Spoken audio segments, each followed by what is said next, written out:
बिस्मिल्लाहिर्रहमानिर्रहीम। अस्सलाम वालेकुम व्यूअर्स। ओमान के इलाका अबू अली में आज ईद के दिन एक भयानक तूफ़ान आया जिसने बाद में टोर्नेडो की शक्ल इख्तियार कर ली, जिसने देखते ही देखते बहुत से मवेशी अपनी लपेट में ले लिए।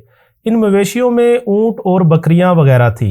इन मवेशियों को इस टोर्नेडो ने ऊंचाई पर ले जाकर नीचे पटक दिया, जिसकी वजह से सब मवेशी मौका पर ही मर गए।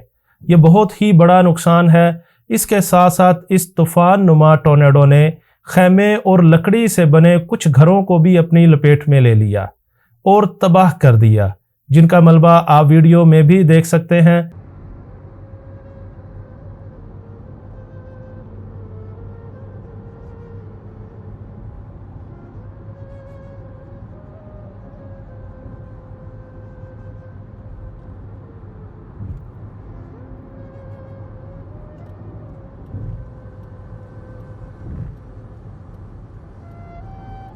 इस तूफ़ान में अल्हम्दुलिल्लाह कोई जानी नुकसान नहीं हुआ, लेकिन अल्लाह से दुआ है कि अल्लाह रब्बुल इज़्ज़त हमें अपनी हिफाजत में रखे, आमीन।